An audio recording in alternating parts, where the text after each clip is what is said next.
In the depths of the Amazon rainforest, a Waodani hunter stalks his prey, as his ancestors have done for hundreds of years.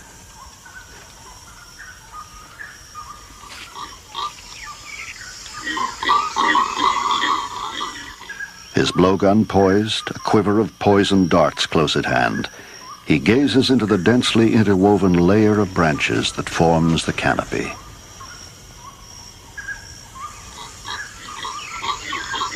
Ten stories above the forest floor, an unsuspecting woolly monkey searches for food.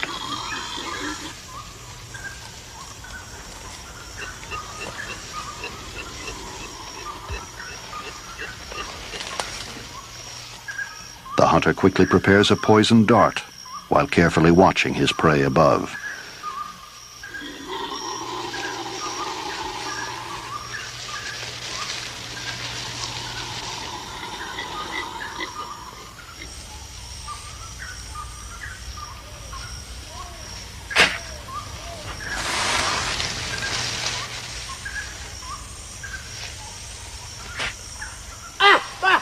With deadly accuracy, the final dart pierces the monkey's heart, and soon its struggles cease.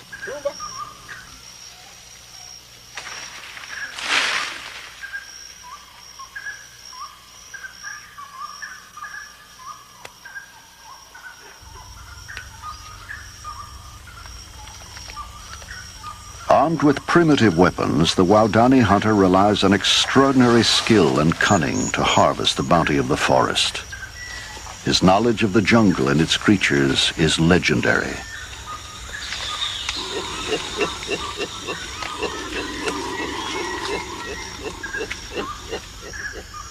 The canopy of the rainforest harbors an abundance of life.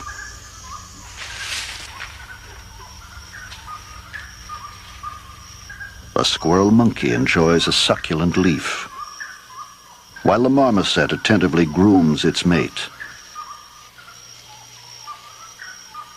And a scarlet macaw feeds on berries. Virtually hidden from the hunter in this self-contained world of interlocking foliage, these tree-dwelling creatures are the constant prey of the Waodani, the nomads of the rainforest.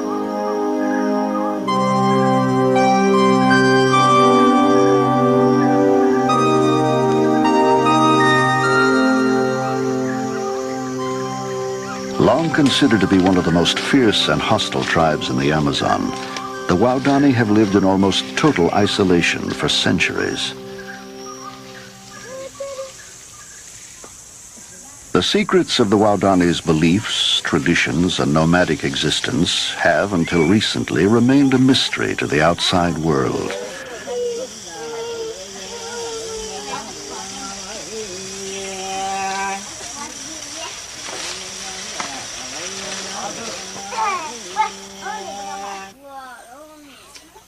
The Waodani are an ancient tribe, having no form of writing nor any clearly defined history.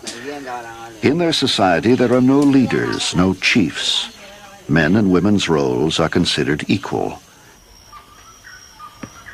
And yet, as their Stone Age lifestyle is being revealed to us for the first time, we are discovering that their lives are filled with paradox.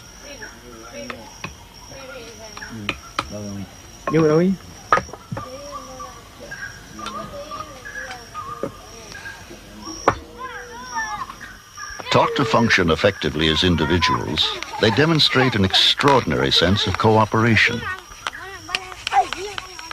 And while historically hostile to those outside the family group, life within it is peaceful and harmonious. Children are gently accorded the same freedoms as adults and are encouraged to participate in the important rituals of the tribe.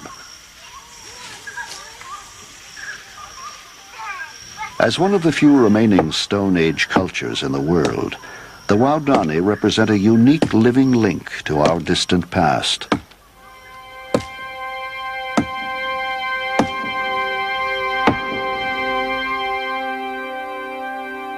Covering much of the South American continent, the Amazon basin contains the largest rainforest in the world, blanketing over 2 million square miles. In Ecuador, near the headwaters of the Amazon, the small Waodani tribe can be found. Their traditional territory, covering more than 8,000 square miles, is bordered in the north by the Napo River and in the south by the Curaray.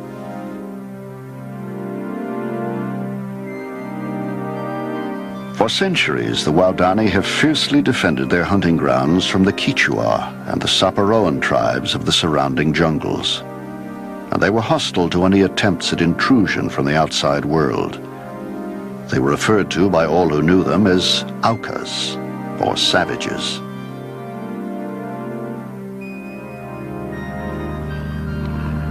In 1956, their isolation was broken. 5 American missionaries flew deep into Waodani territory, hoping to make peaceful contact with them. On Tuesday, January 3rd, they landed on the banks of the Curaray River. Within a few days, 3 Indians emerged from the undergrowth, a man and 2 women. After exchanging some gifts, they sat down together and had lively conversations, without understanding one another at all. The encounter, which appeared friendly at first, suddenly ended in tragedy. All 5 missionaries were brutally slain by Auca spears.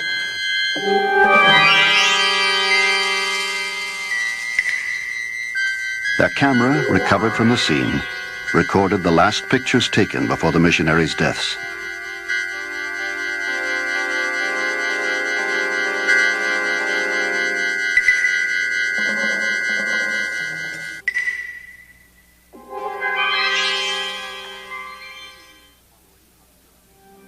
In the years following, hostilities slowly waned. 2 Waodani women were taken in by missionaries who learned from them elements of their unique language. Tenuous friendships were formed and trade goods exchanged. Waodani fears and suspicions gradually disappeared. They were given metal pots, beads, and clothing, and eventually their lifestyle changed as they learned to adapt to the ways of the modern world.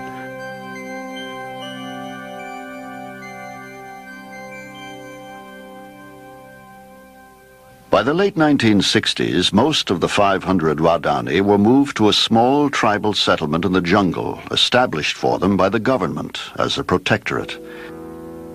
But in the remote jungles to the east are to be found the widely scattered villages of a few families who continue to live their lives as nomadic hunter-gardeners. Yet even their isolation is coming to an end. Road builders have come within 50 miles of their homes. Commercial hunters are depleting the game. Oil workers are invading their jungles, and casual tourists with the common cold often bring pneumonia and death.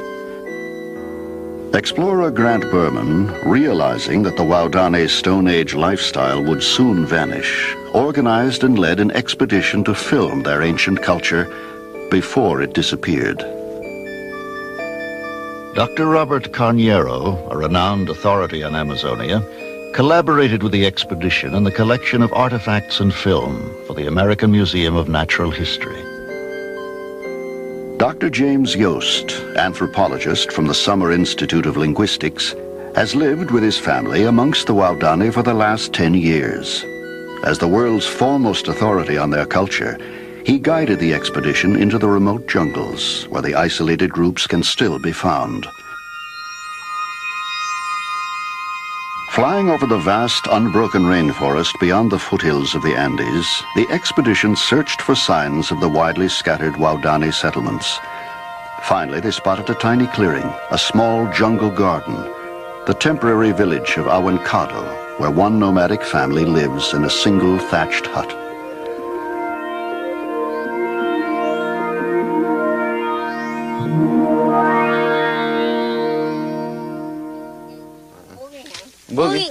Hả? Bugingan. Enggak. Yapanami.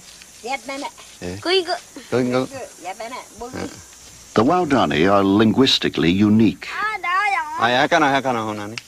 Their language bears no known relationship to any other in the world. As one of the few outsiders who speaks their language, Dr. Yost was able to record the genealogies of 5 Waodani generations. Dr. Yost recalls, "It was not until I began to collect their life histories that I realized how thoroughly violence had permeated Waodani life. They weren't just hostile to outsiders, they had also been incredibly hostile to each other. I learned that over a period of 5 generations, fully 70% of Waodani males had been killed in spearing raids. Kampati was the oldest male in Awenkado. When I interviewed him, he recalled that when he was a young man, every adult male kept his hardwood spears sharpened and ready, not just to hunt game, but to raid neighboring villages.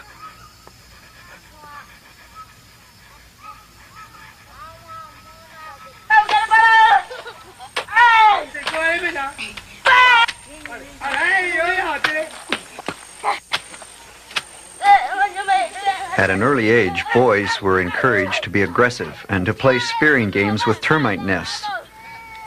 Enacting family feuds, they impaled imaginary enemies targeted for revenge. When the boys grew up, deadly skill with spears would become a chief asset of Waodani manhood.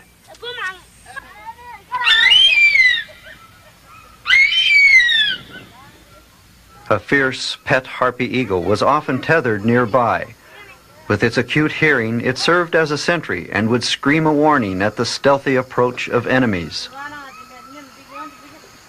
spearing raids have been a brutal reality in Waodani life. The family histories were filled with terrifying memories. It was not until the Waodani understood the message brought by the missionaries that they were able to cease hostilities. Sporadic contact with those living in the protectorate convinced the Waodani still scattered throughout the jungle that indeed the reign of terror had ended.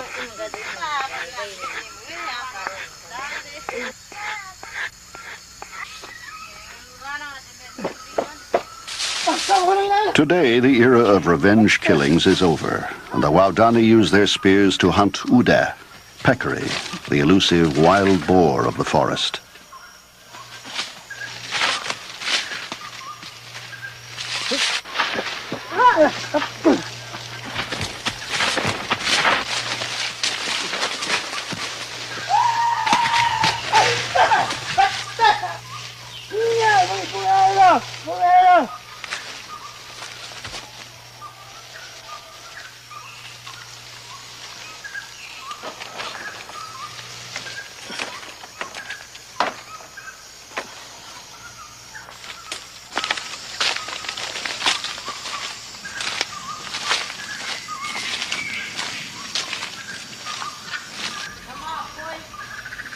Nyama's success in the forest today has brought in 60 pounds of meat, and it will be shared equally tonight by everyone in the village.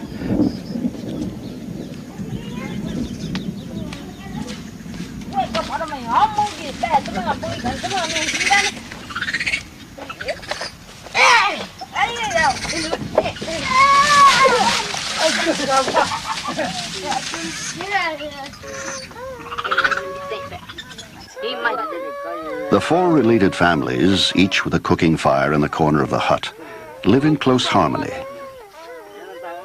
The meat from the hunt is divided among all the members of the Nanikabo, the extended family. Everyone gets a share. To the Waodani, sharing with their kin is the most important value in family life. To them it means, I care for you, and I want you to survive.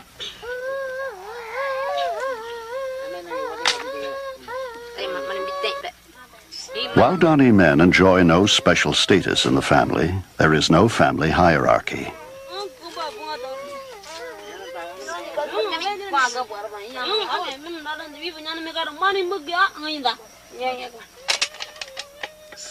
While Nyama's success in hunting has fed the family well today, Kampeti was not as fortunate. He captivates the family with a story.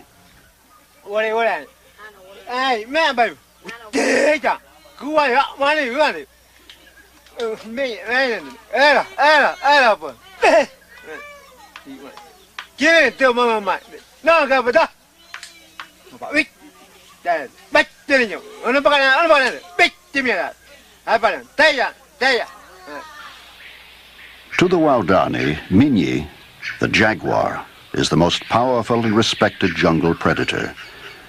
But to Kempedi, it is also a mysterious spiritual force, Bagai, the haunting embodiment of a dead ancestor.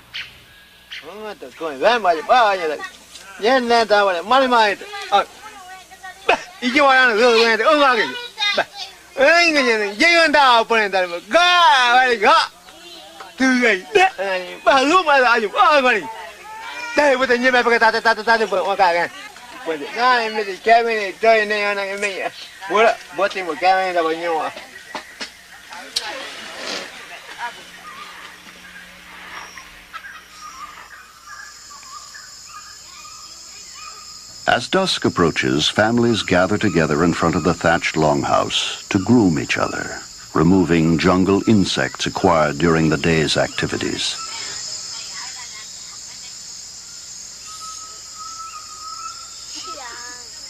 A simple necessity of jungle living becomes for the Waodani a warm and welcome family ritual, symbolizing mutual dependence and anticipated with pleasure by all at the end of each day.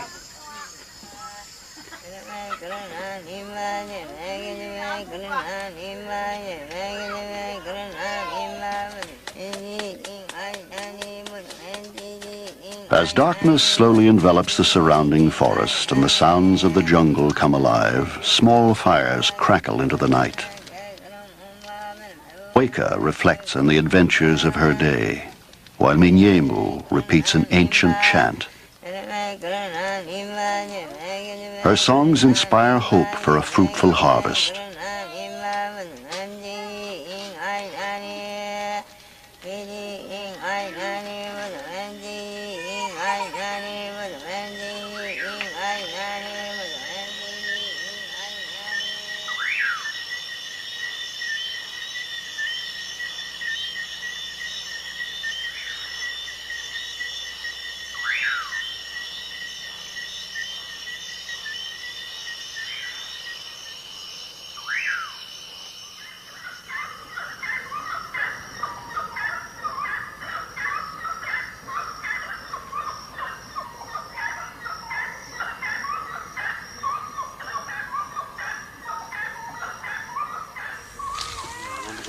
As they grow up, young children have few responsibilities, but if they own a pet, they are expected to care for it. Mipo arrives early each morning with meat for his pet harpy eagle.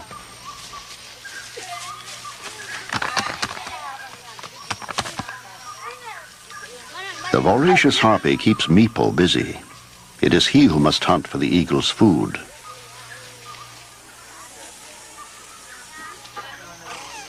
The children grow up with no formal education. Learning is spontaneous and unstructured. The wide variety of pets kept in the village provide the children with practical lessons in wildlife. From close association with pets, they learn the calls of many creatures found in the rainforest.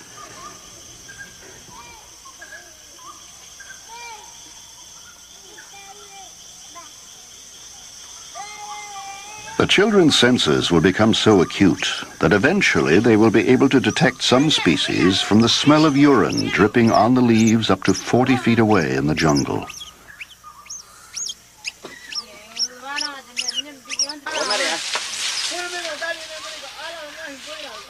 Young boys of 8 or 10 are often allowed to borrow their father's full-size blowgun to go hunting in the forest nearby. Their frequent forays into the jungle test and strengthen their bodies and sharpen their eyes and ears.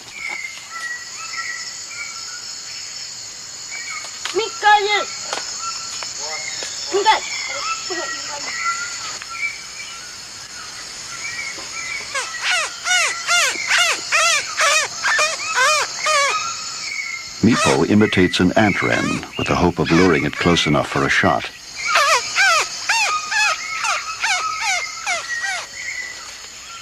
The boys share the use of the blowgun. Competition is completely foreign to them. Spontaneous cooperation is the only way they know.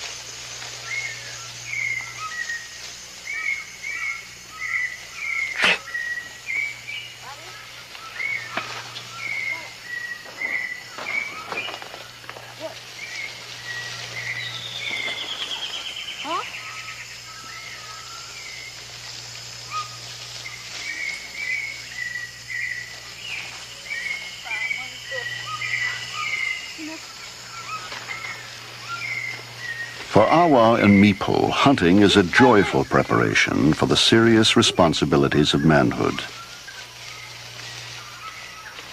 Although the boys manage to bring home only one small bird, it will be accepted by their grandmother, Minyimu, as a significant contribution to the cooking pot.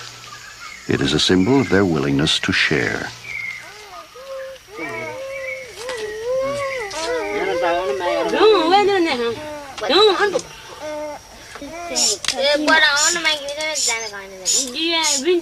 The woman's role in Waodani life, though different from the man's, is accorded equal status. The growing, gathering, and preparation of jungle crops is considered as important as bringing meat home from the hunt. Girls learn their role in family life by example from their mothers.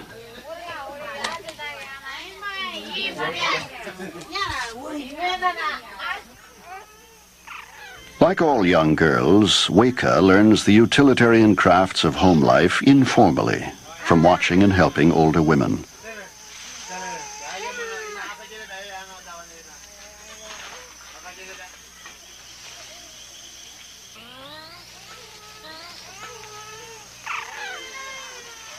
As her aunt, Awame, assists, she practices weaving a string bag. All Waodani life revolves around such kinship interdependence.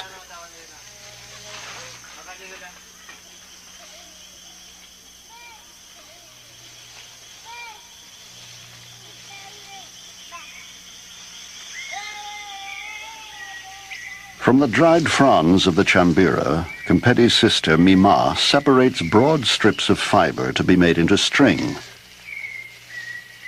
The fibers are rolled and twisted into cord.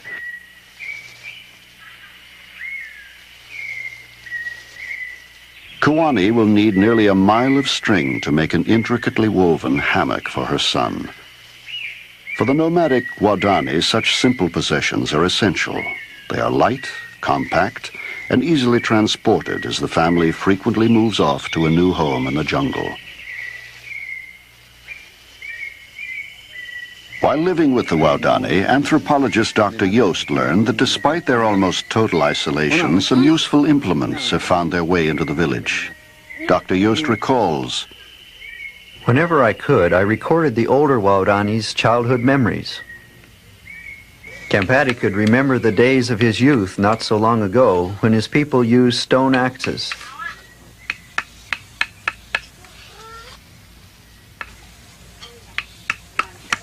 He showed me how he and his father used the sharpened bone of a peccary to gouge out a handle for a stone axe.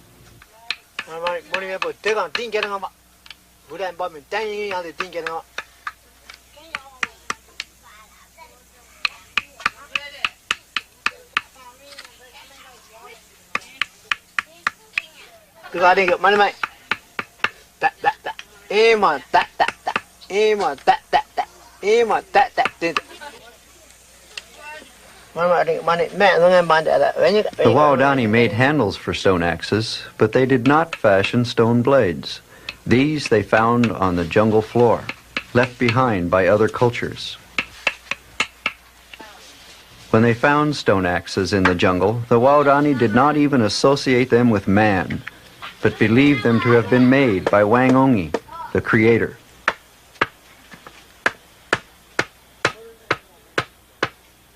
Kempeti carried the stone axe into his garden to demonstrate how effective it had been.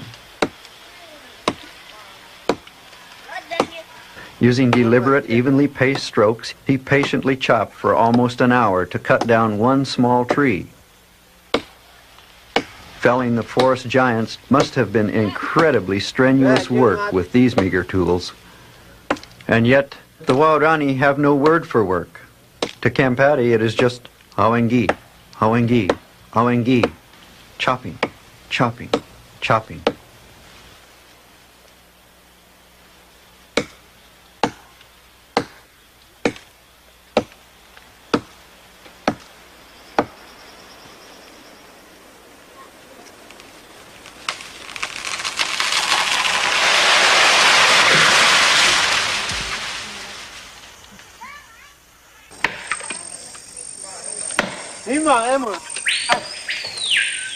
Today, the steel axe is one of the few modern implements Campetti's people have acquired from the outside world. And like a magnet, it is pulling them into the modern age.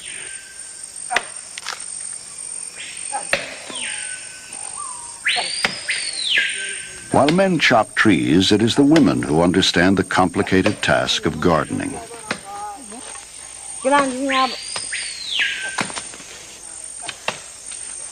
To plant, cultivate, and harvest the riches of the forest floor is considered an art.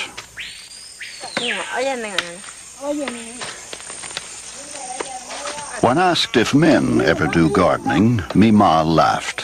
Men? They could never do it right. They'd ruin it. They only know how to chop. Awengi, awengi, awengi.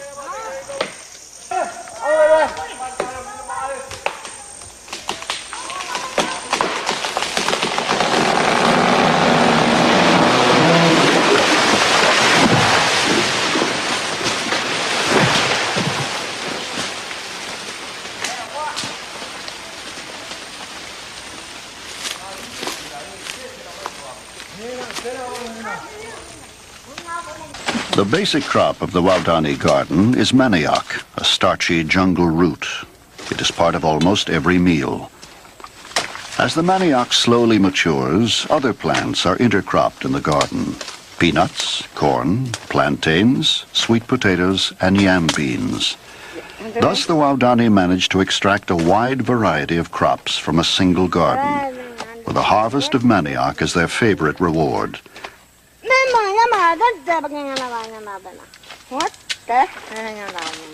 Manioc does not grow from seed.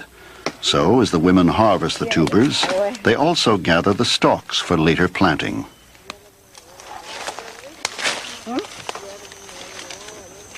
But the rainforest grows on a thin layer of impoverished soil. Since most of the nutrients are held in the living vegetation, the soil will support only a few harvests. So the Waodani plant a series of gardens, carefully scheduled to mature in sequence. The cycle of planting and harvesting, abandoning the old gardens and moving on to the new, is continuous.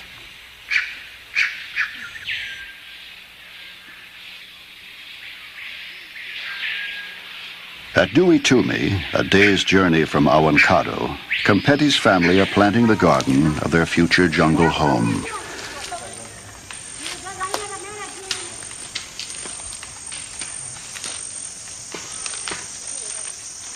The men leave the large trees standing to shade the women from working in the blazing sun, to protect the soil from the sun and frequent torrential rains.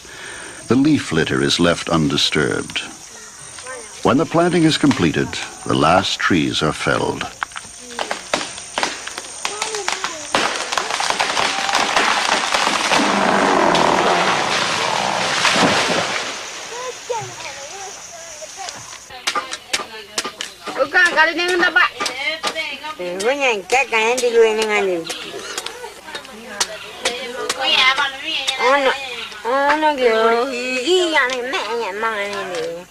The garden crops, like meat from the hunt, may be shared by the Waodani, but the women of each family prepare meals separately at their individual cooking fires.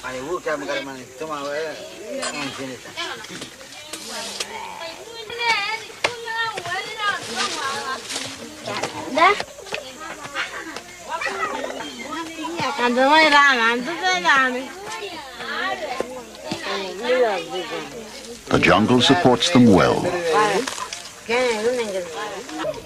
The fruit of the chonta palm is one of the most prized delicacies of Waodani diet. The towering trees bear fruit only once a year, and except for Waodani ingenuity, it would be out of reach. Rings of spiky thorns guard the chonta. The trees are impossible to climb.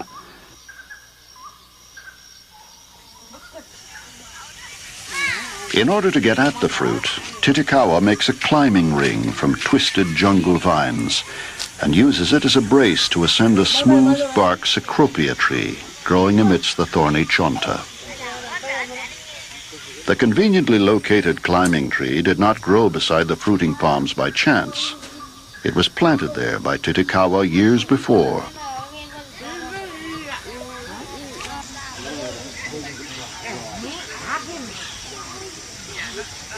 The jungle fruit is so valued by the Waodani that every chonta in the surrounding forest has been claimed. The chonta thus becomes a part of the village kinship system, and the jungle itself a Waodani garden.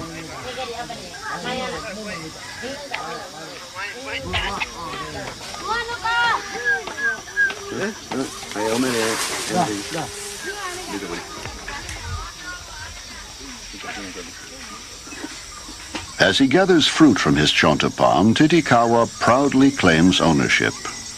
Voto da Ganga, my tree.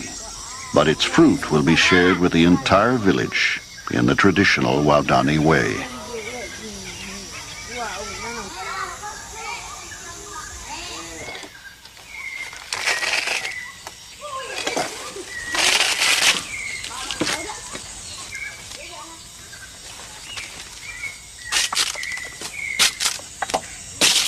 The wood of the chonta palm, as well as its fruit, plays a central role in Waodani life.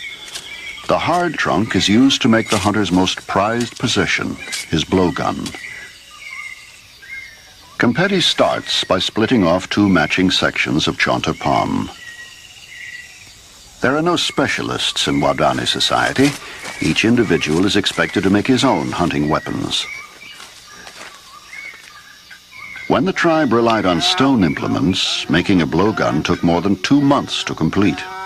Now, with metal blades, it takes only 2 weeks. Competi shaves one side of each section flat to form a bonding surface.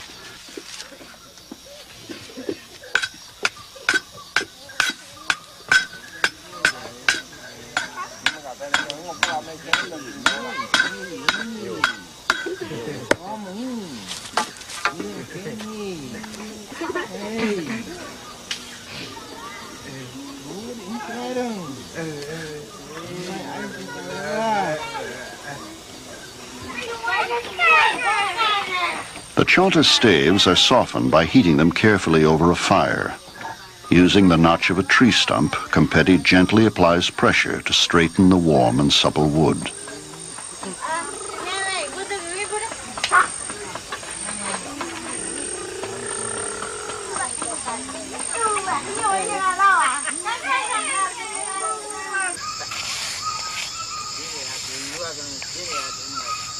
Darts for blowgun hunting are shaved needle-sharp from the stems of chambira palm. Dozens of darts might be expended in a single hunt, so the men of the village spend much of their spare time shaving the slim projectiles.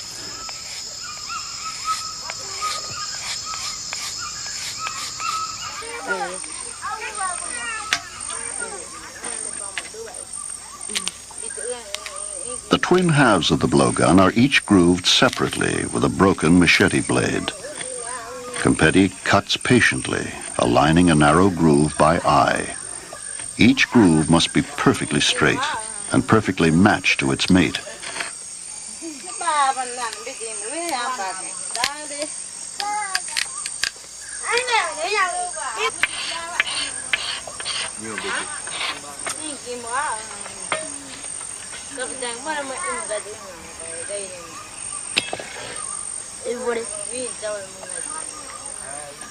Watching his grandfather make a new blowgun is part of Mipu's education. By the time he is 14, he will know how to make his own. A long strip of bark is peeled from a length of jungle vine in order to tightly wrap the finished halves together. After beeswax has been applied to form an airtight seal, the entire length of the blowgun is securely wrapped.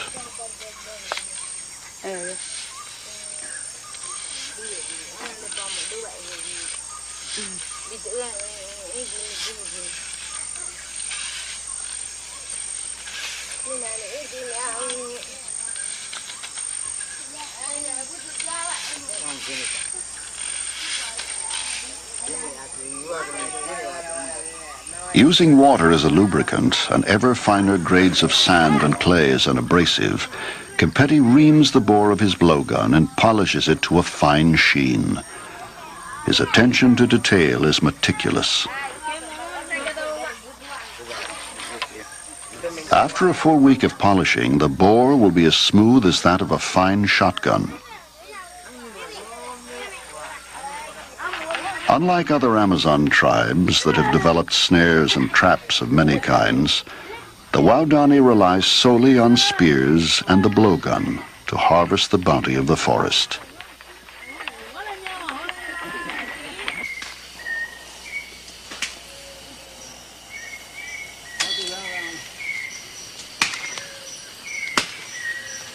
Far off in the shadowy rainforest, Awa climbs a liana to collect the raw materials needed to make curare poison.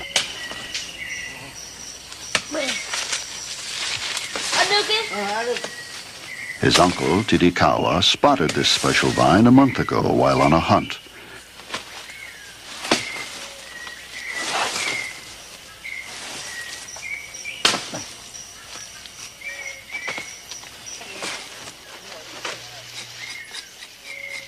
The acrid resins in the shavings are the only active ingredients in curare. How the Indians discovered its deadly effects is a mystery. Even concentrated curare becomes deadly only if it enters the bloodstream. Yet it has been used in blowgunning for hundreds of years.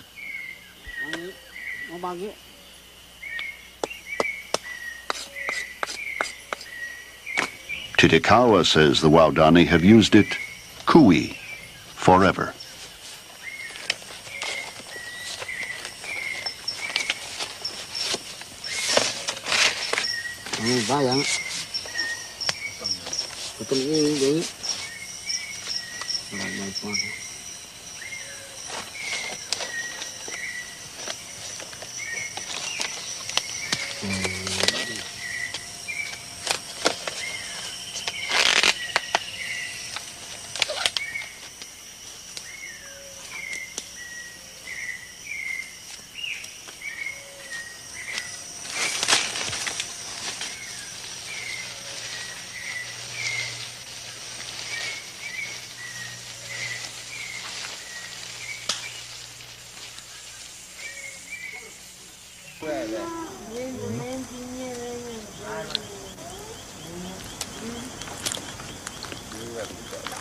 The top of the bundle of palm is chopped off and becomes a funnel.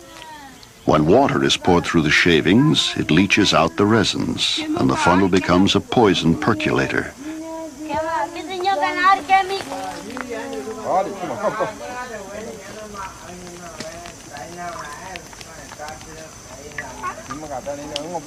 Without this poison for the darts, the blowgun would be rendered ineffective.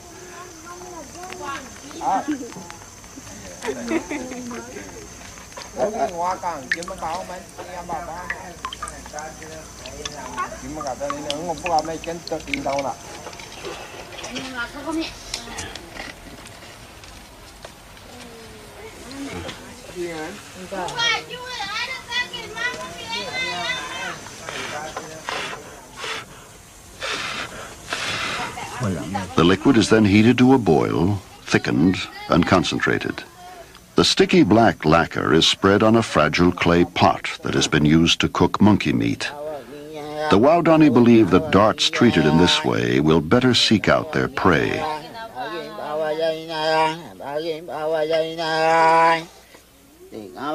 This ritual is an integral part of Waodani belief.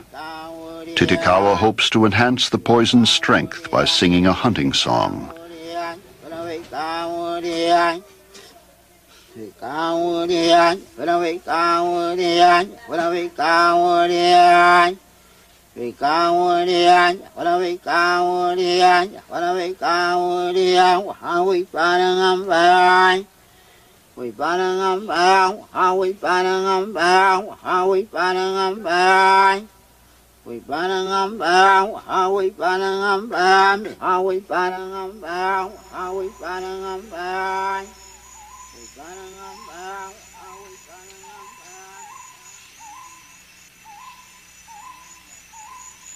In the early light of day, predators scour the forest for food.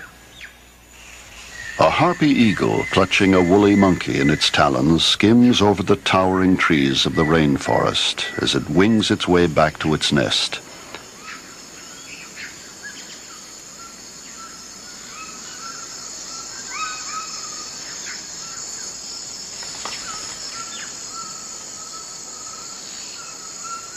The harpy is a competitor of the Waodani for birds and monkeys.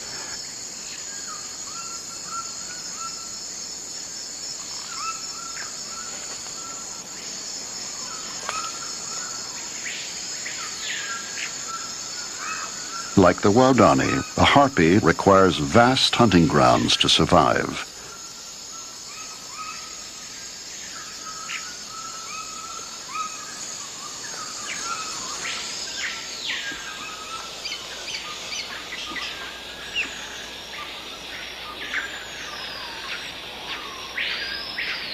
The lush and humid upper layer of the snake-infested rainforest is the bountiful hunting ground of the Waodani.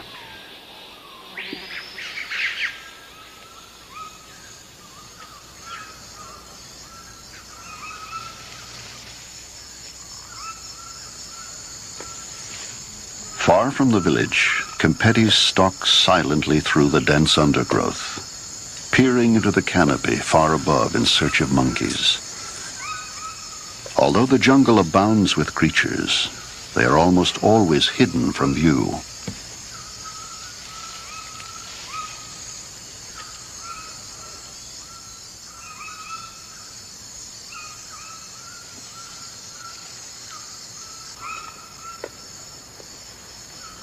An emerald tree boa lurks ominously overhead.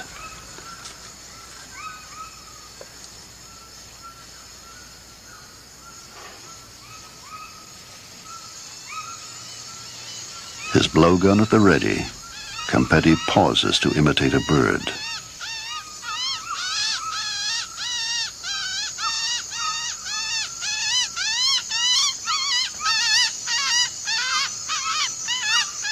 Because the araceli is busily feeding on berries, Kempeti is unable to lure it close enough for a shot, so he moves on silently, deeper into the jungle.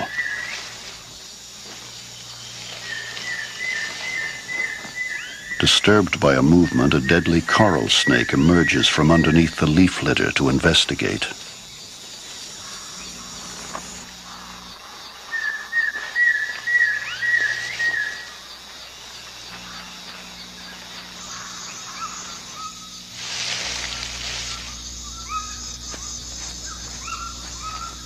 As Kempeti proceeds deeper into the forest, he stops intermittently to call in howler monkeys.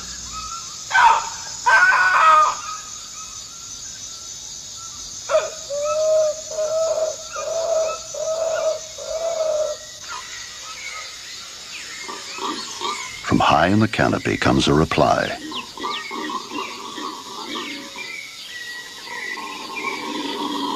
On today's hunt, Kempeti's 7-year-old grandson Awa has come along to help.